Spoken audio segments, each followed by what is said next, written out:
Welcome to the REI Foundation Podcast, where we cover all the steps and strategies to make your real estate dreams a reality. Now your hosts, Jason and Peely.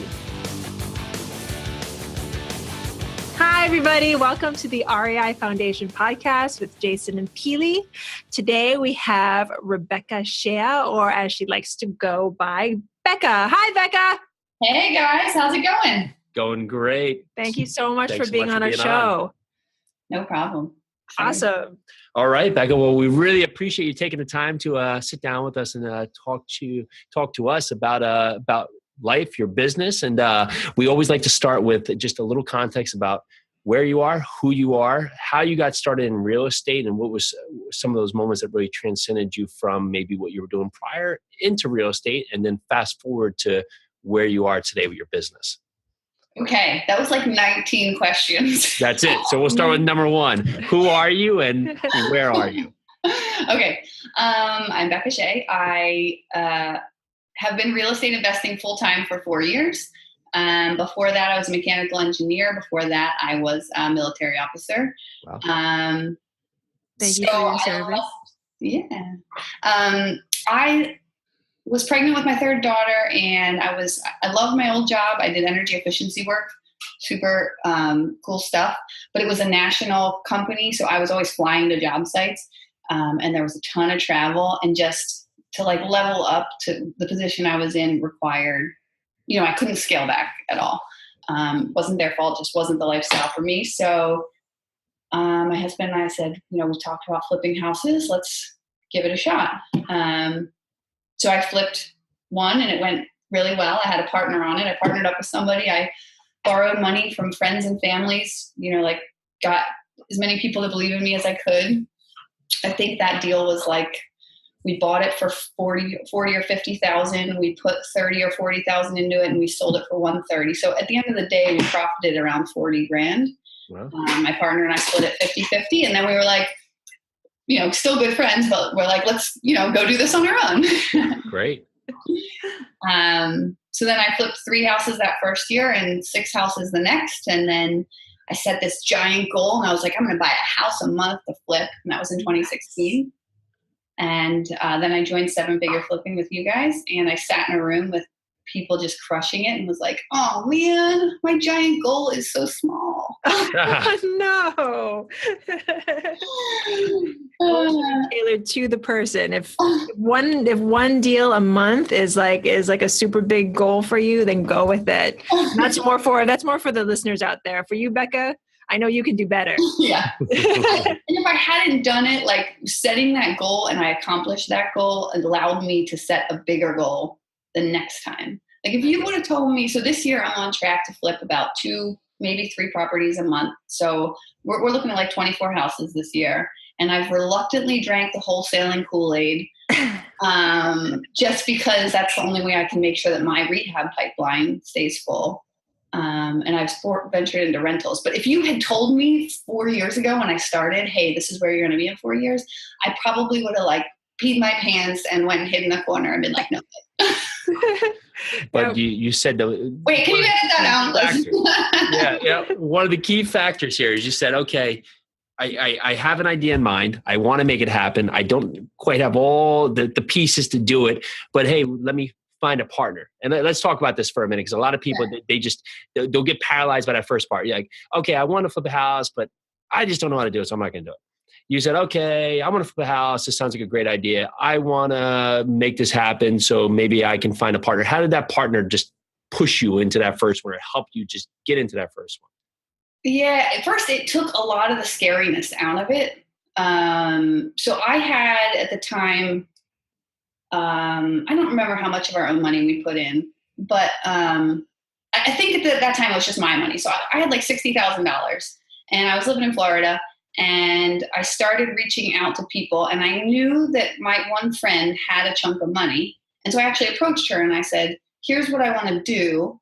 I didn't know like what her plans were. I said, here's what I want to do. Do you have any interest in like lending me money to do it? And she was like, that sounds really interesting. And we started going to some RIAs, some meetups together.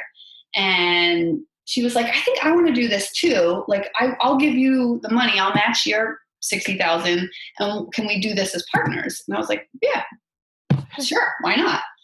And that actually just made it super cool because, you have to evaluate so many deals, right? So like I would look at deals and she would look at deals, and we were both going and seeing houses. And it was kind of like whoever finds one first, we'll go for it. She found this one on Craigslist. We went to see it. It was like cat pee hoarder, nasty house. And we were like, yeah, the best house ever. And, let's talk about that. So why may be that the best house ever? Because who is that scaring off, and how does that, and it takes a certain person to say, well, this has potential.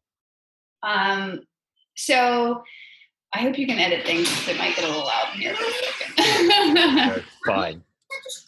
So just to give everybody a frame of reference, Beka, again, is a mother of three. So, and it's summertime, so sorry. Nothing to be sorry about. We actually have our 9-month-old. She doesn't start daycare until next month. So she's actually with us. So you might hear her as well. Very good. This is real. We're keeping it real. Exactly. This is real investment with family first show. Beka Shea. Family first. Yeah. So why was that house a good one? What Danielle and I lacked in knowledge, we made up for in grit, right? Nice. So we knew that we were going to do this. We were strong, capable women, and we knew it would scare off other investors. But I also knew price where it was. I mean, the guy who sold it to us, he was like, "This will be gone tomorrow." Bit of sales, but I believe him after how many we had seen. And we were like, "Nope, we'll take it." We wrote him a deposit right then. We went through the closing, and yeah. Nice. So you don't know what you can do until you do your first one. Yeah. So why, just wondering, why did you want to expand that partnership? Was she just not the right one to be in? Because we were just talking about partnerships. Oh yeah. So she was actually great. But even as that one started to come to a close, that one took a little while. I think we bought it in September, and a foreign buyer bought it, and we ended up not being able to close it until March, even though we put it on the market in December. Wow. So we didn't close it until March, maybe beginning of April, I think. And by that point, we were waiting for our money to come back, but we were both looking for other deals. I had already found another deal. I'm not sure if she had. But we basically both said, look, we can do this. Why don't we support each other, but we're going to go our separate ways. And then I leveraged off of that first successful flip. I sent a letter out to all my friends and family and said, hey, here's what I just did. I want to do it again. I have 60,000 and I'd like to raise 60,000.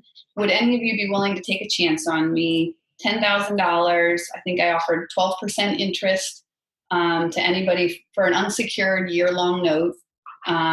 Basically a business loan to me. Yeah. And I said, the first 5 people that sign up, I'm looking to raise 60,000. The first 5 people will get an extra percentage point. So you'll get 13% interest. Wow. That's a great idea. Yeah. So then I raised the 60. So I then had 140 plus the profits from the last one. Right. And then I took that. And so why would that, a lot of people are always like, oh, well, if I don't have my own money, I can't start. So you're reaching out to your friends and family and they know you, they know you're a go-getter, but if they look at that return, why does that stand out to them? Why are they saying, well, yeah, I'll take it? Yeah, they were definitely investing in me. It was not, I mean, the money was good. The return was great. But if they had any doubts about me as a person, I have a history of doing what I say I'm going to do. And I would say that's really what you have to bank on, is why you have to look at it. Why should they invest in you? And I said, well, I've done this. I did one house. I ran all the numbers. I did the pretty before and after pictures. And it's worked out well. I still have some of those lenders with me now, 4 years later. Let's talk about that a little bit more, because we like to talk about foundations here. And one of our foundations is your word. So you did one, but for a lot of people, you give them one thing and they're like, well, you don't really have anything else to back this up. But why is your word? Why is the way you are the reason people invested in you? Well, the other thing that I had going for me, I was a mechanical engineer.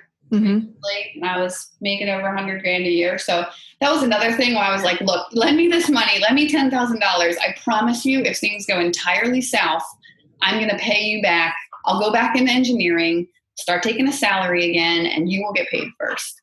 But, oh, by the way, here's why you're not going to lose money, because I'm going to buy this house at half of what I'm going to sell it for. And then I'm going to put 20 or 30 grand into it. And there's going to be like a 30% cushion on my numbers. And I had some of my own money in the game, right? Nice. So just for our listeners, what I'm trying to go for is that, yes, Keely, tell me what I should be saying. Well, what I'm going for is that, like, you're an upstanding person. Before you even got into the real estate game, you were a mechanical engineer. Whenever you said you would do something, you would actually do it. So the people, when you went out to go look for money in your friends and families, they already knew from the get-go that, okay, if Beka says this, I mean, this could be, things could go south. But if Beka says she's going to do this, I'm going to believe her. I mean, that's something key in this business that a lot of people tend to forget. That you've created your own track record. And for that point, your track record's there, and they understand that you're going to go out there and put your best foot forward. And if you say you're going to work to accomplish something, you're taking those steps. And that's important for people out there, especially you starting out. Like, you don't need to cut corners, because if you work with an investor and you're going to stay in this game long enough, you're probably going to see that person again in 3 or 4 years. And they realize, oh, investor number one, he tried to con me on a wholesale and tell me this was a great deal, and so $10,000 in repairs or something of that magnitude, and when in fact it's 60, and tried to get around me 3 years ago. Well, you know what? I'm not going to work with him now. So creating that framework is very important in this business. Doing your best to be upfront with everything. If you're going to say you're going to do something, doing your best to just do it, and that will create a long lasting relationship with a lot of people, whether it's finding deals or raising money. Yeah. And I mean, that you're like the epitome of that. Well, I want to also talk to you. I also want to talk to you about mindset. So a couple of weeks ago, it's been a month. It's been over a month since Beka. Because I already passed my 30-day goal and I met it. Nice. So what we're talking about is about a month and a half ago, Beka put it out to a group that we're a part of that she wanted to get together for a mini mastermind. And Beka is awesome. It was just the three of us, and we discuss our 30, our 60, and our 90. Maybe you can expound more on that, Beka. What's 30, 60? So I'm gonna use this to launch into the no new thoughts theory. Right. This is my theory in investing, and this isn't everyone's theory in investing, but mine is I am a really good implementer. That's the thing that I'm good at. I'm good with logistics. So I basically really ramped up my marketing, let's say last October. And we joined this group. There were a bunch of great people there. And you know what they all said is, read books, right? The successful people read books. And I was like, ugh, read books. But fine, if all these successful people say that they're going to read books, then I am going to do that. That's going to be a thing that I do. Can't hurt. And so I just took the systems of people who were being successful and said, well, if it worked for them, I should at least give it a shot. What do I know? So Miracle Morning, that was a book somebody recommended that I read. And I was starting to get really burnt out at the end of the day. And I'm sure you guys can relate. And I just needed something to get me in a better mindset. And so Miracle Morning changed, my days. And Keller Williams, we're Keller Williams agents, you and I, and they're big about time blocking and the one thing, right? And I think those dovetail nicely together. Yes. So stepping back and looking at your business and what's the one thing that I'm going to do today, such that by doing it, all other things become irrelevant, or whatever the phrase is. And I realized that consistently, after I got to the point where I hired people, there were 4 or 5 things that I had to do every week that I would not prioritize. And I needed to start time blocking. So finding my money, making sure I have enough money for projects, marketing, what else? Meeting with my team. I have a whole time block schedule. Basically now from from 8 to 9, I do my miracle morning. From 9 to 12, I have one area that I focus on. And then anything else, you know, like we're having this meeting at 12 o'clock because that's when my schedule opened up to do things that were not the one things. Yes. When it comes to like marketing and hiring people, like I have no new thoughts, right? Yes. I was like, I'm swamped. I've got 4 rehabs going. I can't physically be in a million places at once. Somebody said, hire a project manager. I said, okay, how much should I pay that project manager? You know, okay, I'm going to do that. You know, couple $100 for them to work for 15 to 30 hours a week running around. Worth it. So you don't have to. So I don't have to. Yes. Yep. So I can find the deal instead of like going to put a sign in the yard. Yes. Right? Because that takes, where I live, pretty rural, that takes like an hour just to drive and put a sign in somebody's yard. And, you know, like doing marketing, what phone numbers, what call system do you guys use to track your marketing? How many pieces of mail do you send out? What's your response rate? Okay, if I want to get, how many appointments a week should I be trying for? What does your team, like, no new thoughts. When I was ready to take a growth step, I looked at whatever that next step was. I found someone who was there and said, like I told Andy, I'm like, I'm going to throw up my business on you right now. And then can you just tell me what the next step is? Yeah. Yeah. We're actually talking, she's actually talking about Andy McFarland. We had Andy on the show a few weeks back. He is an amazing mentor and definitely somebody you can throw your business up on, and he will come back with the exact thing you need to do at that moment, and you need to follow his advice. Yeah, but he'll sales ninja you into it. He'll be like, well, what do you think you need to do next? Yes. But it's amazing because you talk about just creating these systems, and really just that I love it. There is no new thoughts. You don't have to just figure out this magic thing out there that you're going to have to work so hard to figure out. You get yourself in RIA meetings. You get yourself talking to other investors. What are other people doing? Other people are doing something. So if you talk to enough people, you'll find, I mean, there's sites like Bigger Pockets, just wealth of information. Go on there and you can just look around and say, ask a question. There's no penalty for asking questions. People respond. You can ask a dumb question. It's okay. Cause it's, you're ultimately not going to know something. It's fine. It's okay not to know something. Ask someone and they're going to tell you what to do. And you're either going to like it or you're not. You're going to implement your business, and hopefully it's going to help you. So yeah, congratulations. No new thoughts, guys. Yay! No new thoughts. I think the downside to that is that creativity does spur growth more, right? It increases that trajectory. But if you don't have that creativity, we both know some people who are just incredible business people, and they're always thinking, tweaking. I don't have that ability. So I only have the ability to just follow plans. Well, that's that's a lot. That's an ability in itself. Yeah. Because my big problem is I can't stay. I need to focus always better because I am constantly some new thing. I'm starting a franchise. I have a beer business. I'm doing too many things, and so when I lock down, and so that's your mechanical engineer background that you follow a system, you stay within your processes, and that's a whole nother episode within itself of how to do that. So we will have you back. How do you stay focused? So. Actually, you know what? Let's ask now. How do you stay focused? Like, how do you not get into like the squirrel mentality? Squirrel. Well, my husband's sitting behind me. He would tell you that I definitely have squirrel mentality. But as far as when the business goes, I think even in engineering, I realized if I had a motto, my motto would be do the basics well, right? So like if I'm a rehabber at heart, and then I start getting into wholesaling and beer brewing and franchising, and my rehabs start going to crap, it's like, whoa, pull it back, get back to the basics, do them well, and then start schooling up. During the day, the only way that that people can't see this, but I have a planner and I put everything in a Google Calendar, but then, I physically have time blocked out, like lender follow-ups today, marketing, tomorrow's marketing.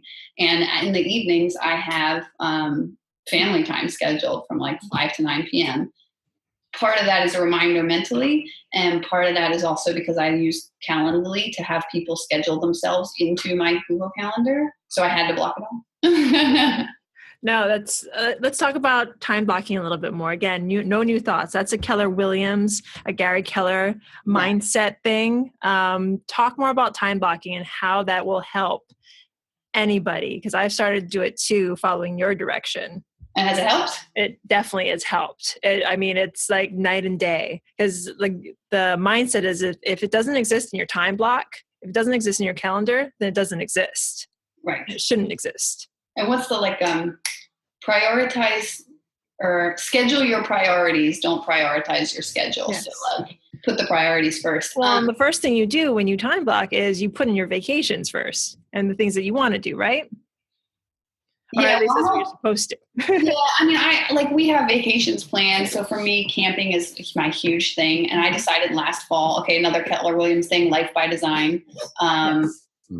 I realized last fall that camping was a thing that brings me extreme joy. It's a time to turn off and get away.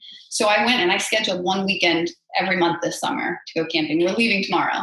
Awesome. Hopefully to find waterfalls, because I love waterfalls. So the thing that I realized even before time blocking is, I don't know if you guys realize feel this way, but I cannot multitask. I can't. No. And you're writing an important, right? I have lenders, so I'll be writing up promissory notes or whatever and sending it to my attorney for review, and my phone will ring. I'm in the middle of some important thing, and I'm like, I need to take this call from, whoever, my neighbor. That's important.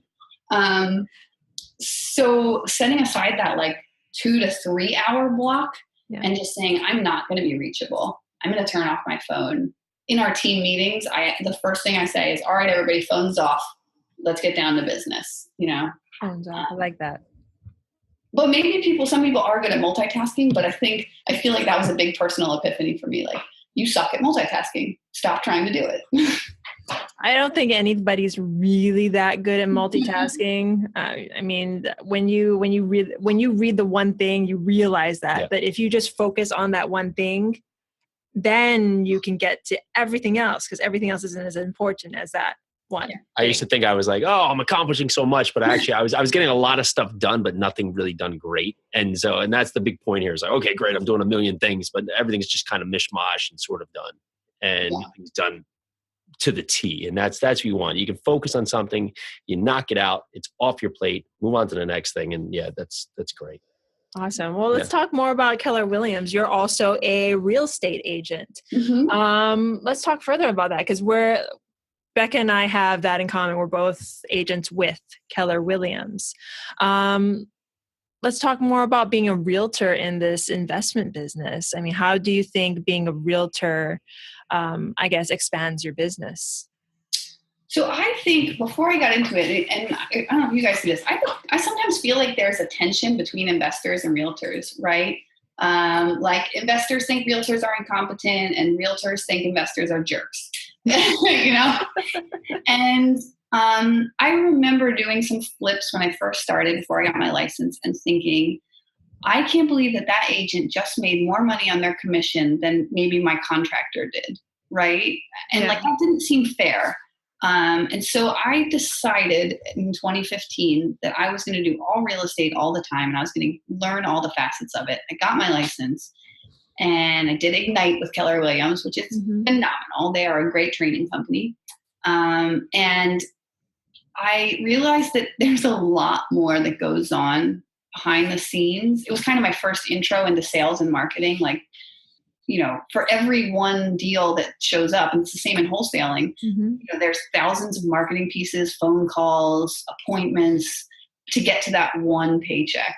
Yes. And it's the same thing for real estate agents. And a good real estate agent, now the barrier to entry is kind of low, right? So it gave me, the thing I really liked was it gave me behind the scenes access to see who the really rock stars were. And thankfully there's quite a few in my office. So I started doing it. I went all real estate all the time. I was going to flip. I was going to list things. I was going to go after people. And then I realized there's so many ways to make money in real estate, but really the only way to do it well is to focus on one avenue. Yes. Do it. Do what they tell you. In Keller Williams, Millionaire Real Estate Agent, they have a book. It's a blueprint. Do what they tell you to do. Yes. Well, there's actually two books. There's the Million Real Estate Agent and there's the Investor. So just, again, no new thoughts. No new thoughts. Gary Keller. And also Gary Keller was like, hey, I'm going to get all the most amazing agents and all the most investors in a room together. And we're going to talk about, what works and just give it to you. And write a book. Yeah. Yeah. So I do maybe 5. I think last year I did 8 transactions. This year I'll probably do between 5 and 8 transactions. I do a lot of referring out because I have this kind of more behind the scenes picture. When my friends are thinking of buying or selling, I'm like, hey, please let me interview some agents for you. Let me help you find the great ones. They get paid the same. Wouldn't you rather work with the best? Yep. Exactly. Well, that's another bonus of being a real estate agent. If you do have those referrals come your way or clients that you can't handle, you can refer them out and make sure your friends not only get an awesome agent, but you get a referral fee as well for that. Right. Yeah. And I'm very upfront with that. I'm like, I get paid, you get an awesome agent. Exactly. That's great. And in my office, I like the energy. I don't know about your Keller Williams office, but I have the best broker. She's a phenomenal businesswoman. I chose the office because I wanted to be around her and learn from her. I mean, I really subscribe to that. Put yourself around, people doing better than yourself. The 6 rise. people that you're around, the statement. I know the statement. I'm sure the listeners know the statement. Right. Something about 5 people, 6 people, whatever. So I just like yesterday we had a sales meeting and I love just going in, hear what's going on with people. And as a rehabber, it helps me keep my pulse on the market, what's happening. You get to hear those backroom conversations of, I can't find anything in this price point. Oh, I just had a bidding war on the market 2 days and we got $30,000 over asking price. And, I can't find any 4 bedrooms in this one town. Oh, that means I have to go into that town and make some 4 bedrooms, 4-bedroom houses. No, I get it. Anytime I walk into my office, again, my broker, amazing businesswoman. When I went to talk to her, I started at another agency. They weren't bad, but as soon as I walked into Keller Williams, I was like, this is where I need to be. This is where energy is. Family. I felt like everybody took care of me and still to this day takes care of me. I don't go in as often as I should, but every time I go in there, my broker actually handed me our first acquisition manager. Yeah. Oh yeah. And the hiring thing, right? I had help with that, doing the Keller Williams personality tests. Exactly. I can't say enough about it. What they tell you to do. Exactly. That's right. Well, going with that thought, who are your mentors? If you could pinpoint the group that you listen to the most, who would you say they are? Andy McFarland, Bill Allen, around me directly, my broker, I like to talk to her, name's Therese Brittingham. And then podcasts that I listen to just to kind of get jazzed. There's a couple people who are growing. Like I just had lunch last week with a guy named Chad who's growing a property management company with his partner. They're awesome. They're trying to get me to bring my license over. And I said, there's nothing much that you could do to entice me away from Keller Williams, except that I would love the opportunity to hang out with you every day. I think I'd get fired up about that. See, that's why we have Beka on the show today, because Beka is also growing her business and she's working at her business every day. I think you had a term for it that we weren't allowed to use. The term was grinders. Grinder group. But it's true because we're you said it before, it's the grit. It's the going out every day and making sure things happen and getting those systems into place and getting your machine working to the point where you can be a little bit more passive. That's why Jason and I wanted you on the show, because you invited me out to Pennsylvania to talk with you and sit down with you and make sure my business was taking a step forward and going over that 30, 60, 90. And that's golden. Setting up that accountability. Yeah, setting up the accountability. Having And others be able to mile track. Back to No New Thoughts. So 30, 60, 90 was from the book Traction, right? Yes. Yeah. So Traction was the first book I read when I started hiring people. And again, like our weekly meeting, we follow the plan they put in the book and set the 30, 60, 90 day goals and the rocks. And again, no new thoughts. So with that trend, where do you see your business going in the next year or the next 5 years? It's great because I sat down with a tax guy yesterday and he asked me the same question, so I can confidently answer this. 15 years, my daughters will be in college. So I want to set them up. I don't want to pay for all their college up front. I want them to go get some loans and then we'll have the option to pay it off afterwards. Because I want them to feel some accountability. And then previous to that, so like 10 years, I want to have my mortgages and my cars paid off. I want to have debt. I just listened to Grant Cardone's 10X, and I stole one of his goals, which is like no debt except that which is paid by others, right? So like you got a rental that's cash flowing and paying its own mortgage. I want a couple revenue streams. I love real estate. I'm super passionate about it. I do rehabbing because just making ugly things pretty makes me so excited. I can't, as I grow, Bill's like, stop going to your flips. Don't paint anything. I'm like, I love to paint. I just borrowed a paint sprayer to paint the office at my house. This brought me so much joy. And so 10 years kind of being debt free, bringing in, we figured out what our kind of burn rate is, our net amount of money to live on each year. So I'd like to hit that plus maybe an extra 30,000 so we can do some more vacations and stuff. And then plus another 30,000 that I want to give to charity. And then the rest of it probably reinvest in the business. And what's your favorite charities to give to?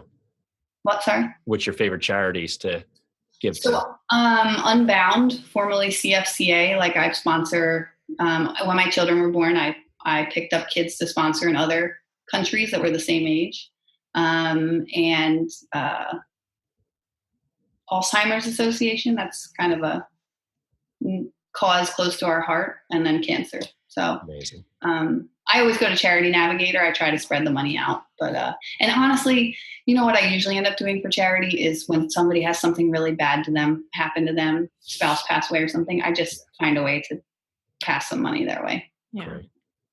Well, you've given us a lot of words to live by, especially like no new thoughts as a huge marker for the conversation. Do the basics well and no new thoughts. Those are my mantras, I guess, now. Perfect. Well, that was going to be our question, words to live by, but no new thoughts and do the basics well. Do the basics well. That's Perfect. Right. And if people are looking to reach out to you, whether they want to say hi, hear a little bit more about your business, maybe they want to sell you a house, where's the best place to find you? I'm all over the place, man. Facebook, where my company's name is Laplace Transforms, Beka Shea. Or they can email me at Beka, Beka, at sellyourpahouse.com. Great. Those are the best ways to find me. Email. And you know what else I did? I went to Inbox Zero a couple weeks ago.